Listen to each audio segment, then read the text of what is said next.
ইমাম আহমদ বিন হাম্বল সে একজন অনেক বড় ইমাম ছিলেন। এই চারজন ইমাম ছিলেন। চারজন ইমামের মধ্যে একজন ইমাম আহমদ বিন হাম্বল ছিলেন। এই ইমাম আহমদ বিন হাম্বল তিনার একটা কিতাবের মধ্যে লিখেন ফজিলতুল ইস্তিগফার। সেই কিতাবের মধ্যে তিনি লেখেন মদিনা শরীফের মধ্যে হেরেম শরীফের মধ্যে তিনি একদিন শুয়েছিলেন। তিনি হজ করতে গেছেন। কি করতে গেছেন ভাই? হজ করতে গেছেন। ইমাম আহমদ বিন হাম্বল হজ করতে গিয়ে যখন নামাজের পরে মানুষ বিশ্রাম করে, আরাম নেয়, সেই সময় আহমদ বিন হাম্বল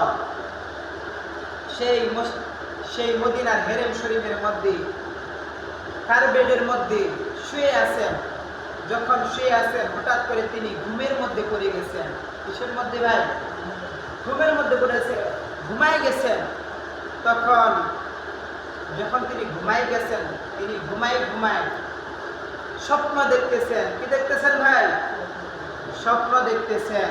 তিনি স্বপ্নে দেখতেছে হাসরের মাঠ কায়েম হয়ে গেছে, কিয়ামত হয়ে গেছে। কি হয়েছে ভাই? কিয়ামত হয়ে হাসরে মাঠ কায়েম হয়ে গেছে, মানুষের হিসাব নিকাশ শুরু হইতেছে। তিনি স্বপ্নের দিকে দেখতেছে মানুষের হিসাব নিকাশ হইতেছে। যে মানুষের আমলের পাল্লা ভারী হয়ে যায় সে ব্যক্তি জান্নাতের মধ্যে হাসতে হাসতে চলে যায়। আবার যে ব্যক্তির আমলনামা কম হয়ে যায় সে ব্যক্তি জাহান্নামের মধ্যে যাইতেছে।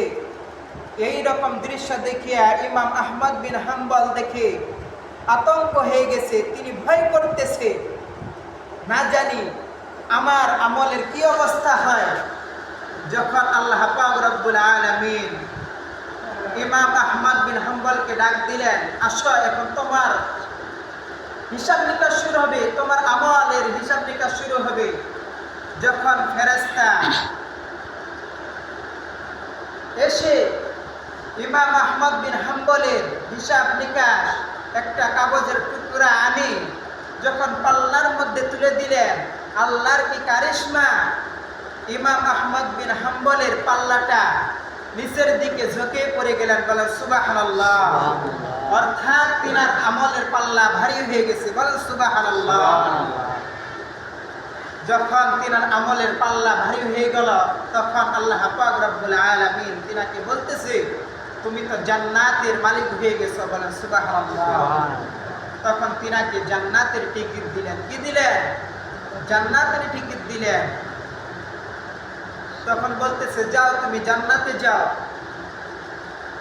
তখন ইমাম আহমদ বিন হাম্বল বলতেছে, আমাকে তো আল্লাহ পাক রব্বুল আলামিন জান্নাতের টিকিট দিল, জান্নাতের গেটটা কোন দিকে এটা তো আমি দেখি নাই। তখন যাইতে যাইতে যাইতে যাইতে এক ব্যক্তি সাক্ষাৎ হয়ে গেল। তিনাকে বলতেছে, ভাই আমার তো জান্নাতের ফয়সালা হয়ে গেছে, আল্লাহ পাক রব্বুল আলামিন আমাকে জান্নাতের টিকিট দিয়ে দিয়েছে। আমি আপনার কাছে জানতে চাই জান্নাতের গেটটা কোন দিকে। বলতেছে, ও তাই? ওই যে দেখেন খেজুর গাছের নিচে একজন মানুষ বসে আছে, আল্লাহর ওলি বুজুর্গ, তিনার কাছে চলে যাও, সেই তোমাকে জান্নাতের গেটটা দেখাই দিবে।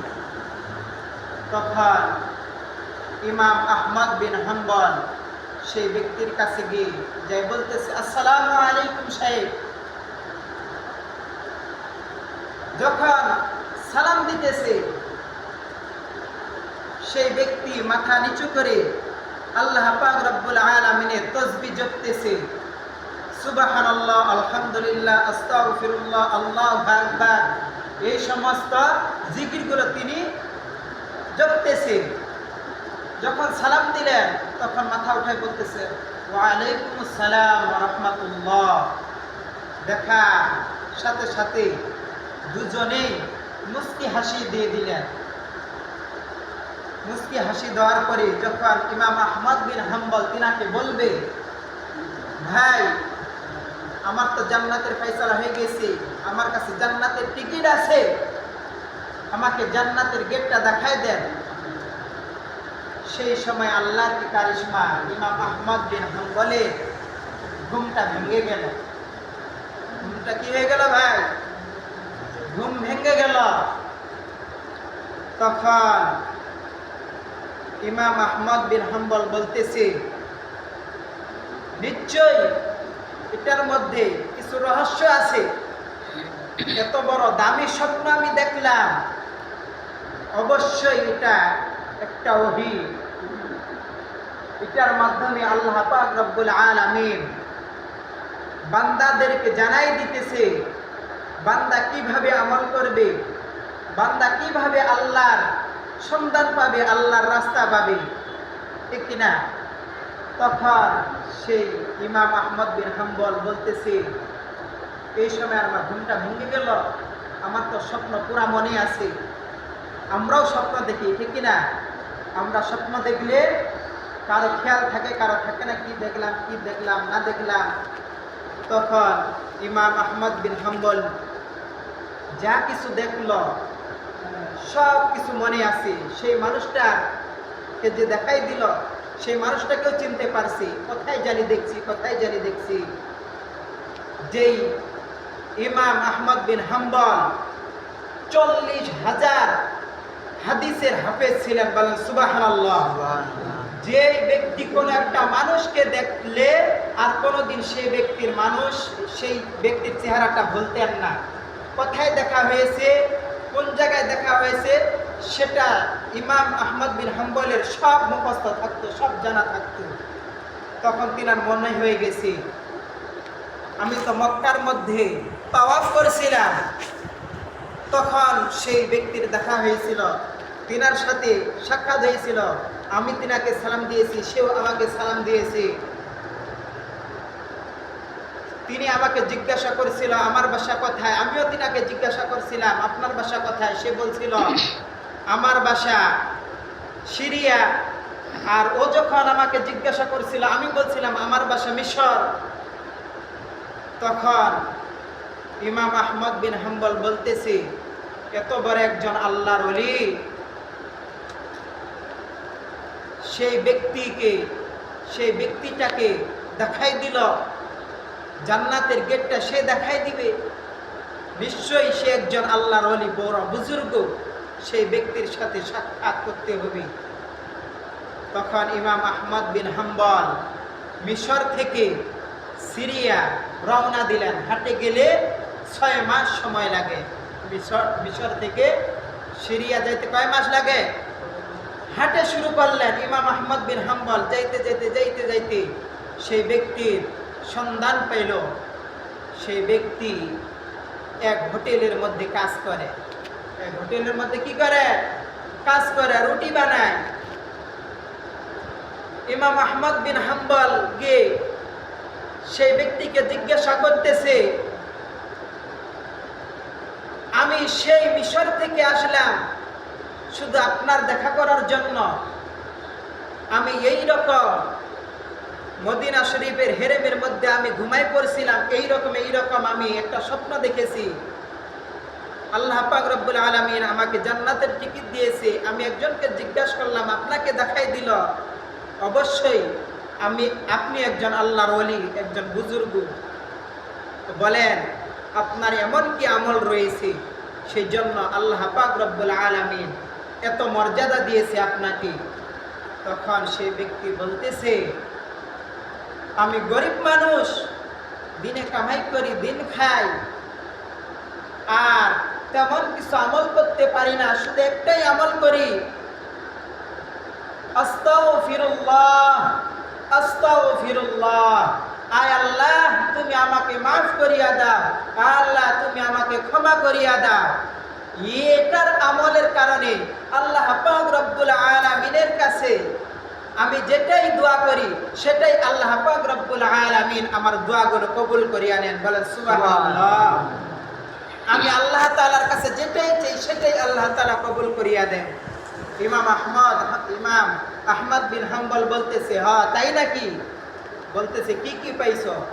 বলতেছে আমি হজ করতে চাইছি, আমি হজ করছি, মক্কা মদিনা দেখতে চাইছিলাম, মক্কা মদিনা দেখছি, যাকাত দেওয়ার আমার ইচ্ছা ছিল, আমি যাকাত দিছি, কুরবানি করছি, এরপরে ফেরাউনের লাশ দেখছি, সব কিছু দেখছি, নবী করিম সাল্লাল্লাহু আলাইহি ওয়াসাল্লামকে স্বপ্ন যুগে দেখছি,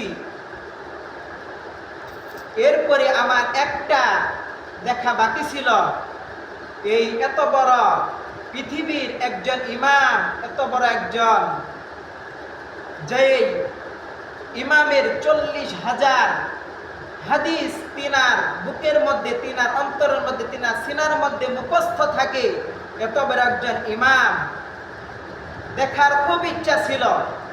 ইমাম আহমদ বিন হাম্বলের খুব দেখার ইচ্ছা ছিল, তিনাকে দেখতে পারি নাই।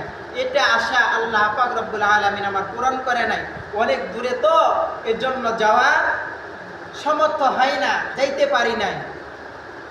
তখন ইমাম আহমদ বিন হাম্বল বলতেছে, সেটাও আল্লাহ পাক রব্বুল আলামিন আপনার দোয়া কবুল করিয়া নিয়েছেন। বলেন সুবহানাল্লাহ। বলতেছে কেমনে? বলতেছে আমি ইমাম আহমদ বিন হাম্বল, দেখে নাও, মন খুলে প্রাণ খুলে আমাকে দেখে নাও, আমি হলাম সেই ইমাম আহমদ বিন হাম্বল। তাহলে সেই ইস্তেগফারের ফজিলত কত বড়!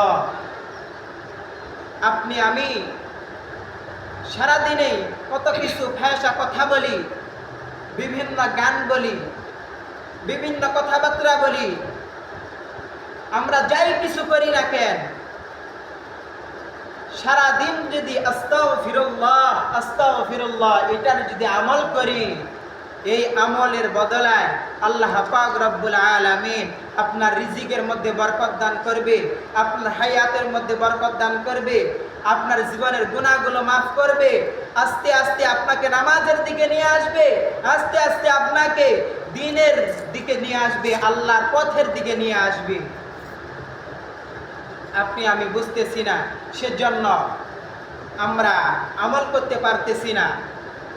এই আস্তাগফিরুল্লাহ, এই আমলটা খুব কি কঠিন আমরা সকলেই জানি, সকলেই জানি, শুধু আমরা বুঝি না এটার ফজিলত কি, সেজন্য আমরা আমল করতেছি না, ঠিক কিনা?